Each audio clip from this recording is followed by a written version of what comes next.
Hey y'all, this is Rogue Dog.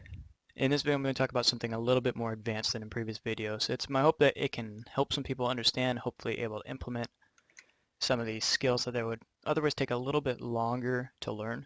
This is something that a lot of pro players or more experienced players understand at least intuitively, but I don't think most people understand the significance of understanding movement to this degree or how to take advantage of it. What this video is specifically going to cover is why you should make certain movement decisions over another, and I'm going to try and explain a way that's backed up by something other than personal experience. Movement is one of the most important skills in any shooter. It separates great players from good ones, but a lot of the guides I've seen cover techniques that a person can use, but they don't really tend to tell you when those techniques should be used. I'm going to try and fill that gap, so while I will be covering a few of the movement techniques you can use, that's not really what I'm focusing on. The first issue I came across when trying to teach newer players how to play these games is why they should do one action over another and when. In my attempts to try and find a better way to explain movement, the first thing we need to do is understand exactly what it takes to kill people in games. So I'm going to start with a formula I'm going to be using for the rest of this video, and it's really just to give us a concrete base to work with when we're talking about movement later on. So I'm going to go through this formula part by part, just so everybody understands exactly what I'm talking about as I'm going through and why it's important later on.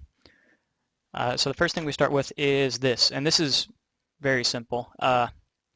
We're talking the minimum TTK, and TTK is going to stand for time to kill here, obviously, is fire rate, accuracy, 100 gives you percentage, shots to kill, right? Between the three of these, and this minimum TTK is supposed to cover things like headshots, headshot kills, whatever the least amount of time is that you're going to reasonably kill somebody, and that's what minimum covers. And normal, on the other hand, is what you would consider normal. So it's like you shot somebody with body shots, right? So between the two of those, you get both of those covered. And then once you have both of these, you have a minimum TTK value and a normal TTK value, you insert them into this. Oh boy, that's a little bit off screen. So you get your minimum TTK, you assign a chance occurring to it, all right? 50 is just because there's two values. So percent chance of minimum TTK, percent chance of normal TTK, and that'll give you the average, right? So it's your average time to kill between the percent chance of a minimum occurring and of the normal occurring, and that'll give you this value right there. And you take that value and you put into one final, this one. So scale TTK, all right? Now you have this value of how long it normally takes you to do these things, and you put in ping, you put in how long it takes you to adjust, so how, like if you're not aiming at them, how long it takes you to adjust your aim to where they are, and reaction time. And that'll give you a scale TTK. And scale TTK, in this case, is meant to be, in most circumstances, how long it takes to kill a person, right? With all these different variables. And this is a very basic version of this formula. It's more meant to be modular rather than comprehensive, right? So, and there's also parts that are weaknesses of it, right? Like reaction time in practice will vary by up to 20% around there, right? We're going to treat some of these values as static for now, even though in reality they're not, just for simplicity, so we can focus on what's important for now. What we care about from this formula and why this is important, right, is now that we have all this thing about how long it takes to kill a person, is to understand what you can affect with other players, right? What you're trying to do by moving to essentially what you're trying to do is you're trying to raise the enemy's time to kill while lowering your own, right? So what you're going to be focusing on is you're going to be focusing on accuracy, and you're going to be focusing on adjustment period for the most part. You can also somewhat affect reaction time, so I'm going to put a little bracket here, but that's kind of secondary. These are where you're going to have the most degree of control with as far as movement's concerned. And so how do we do that? Before I move on to the examples, there's one more concept I want to discuss, is the idea of how rate of change affects accuracy, right? Because this is something that we're going to be taking advantage of. So you remember how I said that you can affect their accuracy and you can affect their average adjustment period.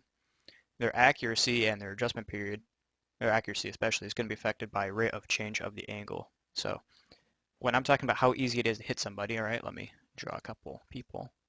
Let me draw. There we go. We got two people here. I'm gonna make this a little bit thicker. All right, got person 1 and person 2. Now, if this person, neither of these guys are moving, this is the easiest way. You just aim at them and you shoot, right? There's zero rate of change of the angle. They have zero velocity, and that velocity is not changing. Now, let's say you're person 1 and you're fighting person 2, or the other way around, it honestly doesn't matter. Person 2 starts moving like this. He moves in a circle around. He goes all the way around in a circle. Now this, all right, this person now is velocity, but this velocity is not changing, right? It's a constant velocity in this person's perspective, right? This guy's traveling at whatever it is, a meter a second to one's left. Just 1 meter per second he's going. It's always going to be 1 meter per second as he goes in a circle. That's the second easiest kind of shot to hit for both of these guys. Now it starts getting a little bit more difficult when we start bringing other angles into it. This is what I mean by rate of change, is that now, let's say 2 is going this way. He goes straight relative to 1. Now the velocity is the same, right? The velocity 2 is still going whatever it is, 1 meter per second upwards, right? But now from 1's point of view, he's not going at a constant speed, you know. The rate of change of the angle is no longer constant. It's actually negative, because as 2 goes farther and farther up and gets farther and farther away from 1, he's going to start slowing down. It's a negative rate of change. Now, rate of change affects how difficult it is to hit a person, right? And what I mean by that is it's easier to hit somebody when they're moving constantly in one direction, but if that speed at which they're moving changes, right, their acceleration changes while they're there, it becomes a little bit more difficult to hit them. So straight on's probably the easiest, then you got constant, then maybe this is slightly more difficult because one's got to slow down, but then what's going to be more difficult than that is if 2 did this, because it's going to start out relatively fast, especially compared to this, and it's only going to get faster. The rate of change is going to speed up, speed up, speed up until it hits here, and then the rate of change is going to speed down again for the rest of this. And this is going to be one of the hardest shots to hit. I don't know if you guys ever noticed in the game where somebody runs right past you, right? You're probably not going to track them too consistently if they're right next to you. And this is why, it's because the rate of change is changing so rapidly that you can't do a consistent flick along with them. So keep this idea in mind of how rate of change can affect how accurate you are when you're aiming at somebody, because it does come into play for what we're talking about next. So now that we got all of that out of the way, we can start going into actual example. What I wanted to show everybody is how does that affect actual gameplay? How does that affect movement? So here, I'm doing easy, is that we got 2 people. These circles right here are going to be people, and we're going to treat this little thing right in the middle as a solid wall, right? And I'm using this example particularly because I think this really illustrates how these values actually matter when you're choosing where you should go, because there are ways to optimize your movement in order to make this person, if you are this person, make this person less likely to hit you, right? And there's different strategies involved for different playstyles, and I'll explain that as I go. So let's assume for now you are person number 2, all right? Now you can go in any one of these directions, right? There's only so fast you can go, so we're going to kind of treat this, you can go in this direction, you can go out this way, you can go this way. You can go forward and push along the wall, or maybe one of these diagonals, right? These are all open to you, but they're also all open to the enemy, right? So then the question comes, you got all of these different options, right? And most people, I think, when they're actually in match, they just go with their gut, right? They don't think about this at all. And obviously you're not going to have time to think about any of this when you're actually in match, right? But I think understanding it helps you make better decisions later on. So what's the most optimized way to move in order to get this guy, right? And there's actually several different ways. So we're going to go through these one by one. Let's say this guy's sitting here. You know he's probably here. Or you know he's here. These directions, all right? This is actually a fairly decent movement right here. If you were to just quick peek this guy. Quick peek or wide peek. Quick peek, wide peek, jitter peek, right? You're trying to beat his reaction time there. His adjustment period, he's probably aiming at you here, or he's probably aiming this way, right? He's probably aiming this way, or he's aiming this way somewhere. So if you're going to come out this way, remember what I was saying about rate of change? If you're moving at a static speed, going directly out like this, or even like this, if you could manage it, is going to be, because on this one you're getting closer to him, so this is going to have a greater rate of change than this, is going to be a better decision than going out wide like this, if you're going to try and fast peek him. And the reason for that is because if you're going wide like this, 1, it's going to be easier to hit you, and 2, he's far more likely you're going to be going slower rate of change, keep in mind, so he's more likely to see something like your shoulder.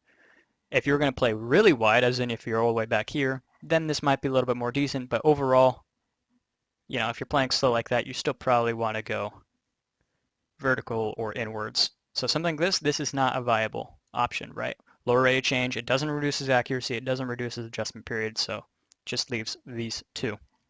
And that's for what I would consider a more aggressive playstyle, right? So these would be your aggressive options right here. And from there, assuming he's still there, you can move in and curve, or you can keep going out for the wide peak or whatever it might be, right? So that's your more aggressive options. I'm just going to leave one of those out there just for the sake of, just to keep it there. So then you're left with this back option here. We're just going to keep going in a circle here. This is not the move you want to do for a lot of reasons. Is if this guy, remember he has all the same options you do, if he's to move here, right, and he ends up in this area, he's already aiming down here or this way, probably. He's more than likely aiming along the wall. So if you're moving back, that's not going to help you at all. It might make you a little bit farther away, and it might slightly reduce his accuracy, but where you're going to end up is if you're going to end up in a 50-50, and that's not the situation you want to be in. So this is not viable. And what we'll find is, for these two as well, is that you'll find they're not actually as good of choices as going up. And the reason why, right, you can probably start to see why, is that these two, if you're going out wide, the rate of change isn't as great as it would be if you're going in this direction. This is arguably more constant than going in this direction, but you'll start slowing down this way and you won't be as far away, right? If we're talking about average adjustment period and he comes out aiming along the wall, it's going to take him more to adjust his aim this way than it would for either of these guys. So these two are out as well. And this, the reason you don't want to do this is because, again, this is where he expects you to be if he knows you're there. He's going to come around pre-aiming, right? So really, what we're left with as far as aggressive options are these two ways, is either coming out and quick peeking and going back, or continuing off this way or this way. Really, it'd be this way somewhere or straight across, right? Like here maybe. And then for this, likewise, if you're going aggressive route, you would probably end up swinging this way or coming back to where you were. Though if you're playing coming back, going up is good as well.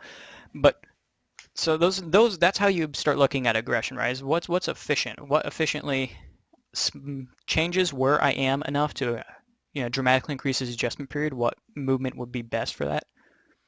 And how do I make it harder for him to hit me while I am moving, right? If he does peak. Now this is all assuming that he does peak in this direction, right? But you got to be thinking like that, at least, you know, instinctively. And none of this I've covered so far actually covers the defensive option, which would be just to stay here, right? Is to stay here and continue aiming in this way. Now, why would you do that in this case, right? You know he's here. This wall is long enough that in one movement, right, if you waited, let's say, half a second, you know in half a second he's not going to be able to go across this entire way, right? Like you couldn't run from here to here or from here to here in 1 second, right? Or half a second, whatever the scale of time is, but you could peek here. So if you were to wait a moment, you know he's there, you wait a moment and see if he's aggressive, that kind of gives you the answer of what his plan is, right? Whether he's being aggressive or whether he's also staying here or moving this way. So if you're playing, I'm playing defensively, right? And I'm going to start erasing these. And this is actually going to be one of the most dominant strategies for this position, is this kind of pseudo-defensive position, right? Is that you start assuming that this guy might peek, like he can't go all this way in 1 second, right? So what are his options? Are the same as you are, is either he peeks out this way, or he goes this way, or he goes along the wall or wherever, but you're really focused on what's the worst thing for you that he could do is, right? So let's say you wait, and he doesn't come out this way. So now you know he's either still here or he's in this kind of field of area somewhere. So what do? Remember how I said going back wasn't the ideal option? And that's true when you think he's going to come after you. But let's say you think he's over here still and he's not coming this way. You have reason to believe other footsteps or whatever, he's coming back. Then would be the time to go this way or to go this way. And the reason you go this way is for control over the angle, because you would have your field of view would be this. So if you expect him to move out and in, you can move back and clear the wide angle first and then move up and clear this sight line right here, right? And these are all things that you need to think about when you're approaching these situations. Now, at this point, it might seem like I'm going in circles, and that's just because I'm trying to really reinforce the point of understanding how changing your movement can affect their adjustment period, can affect their accuracy by messing with the rate of change of you versus them, of how they're going to have to track you when you're moving, or how they're not going to, as the case may be. But I'm just trying to really pound in this idea that fundamentally all of these gunfights, especially on this horizontal plane, all kind of work the same way. And you can actually keep using this logic for much more complicated situations. So I'm just going to expand this and make it a little bit so you can see what I'm talking about, right? And I'm going to show you that this kind of thinking still works when things start getting more complicated. Now, what would be before that semi-defensive playstyle where you stay here for a little bit and watch this angle doesn't work anymore, because now you need to, if you were to stay in this area, you need to watch this angle and need to watch this angle. So how does that affect how you move, right?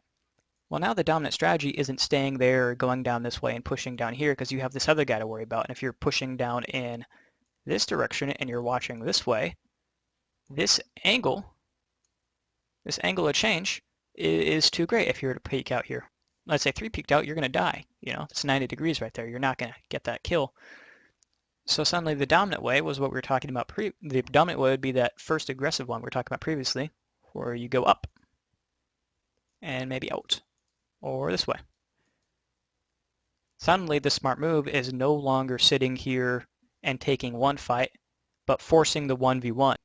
Forcing the 1v1 instead of having them play it on you, because then here, this guy has control of this angle, this guy has control of this angle, he could come down this way, even if he wanted to, and peek this guy with number 2, and then they'd be double swinging you. So you're the one that has to take the initiative there, get out of 3's potential line of fire, and force this 1v1 so that later, you're here, and let's say you do happen to kill him, 3 comes and peeks out.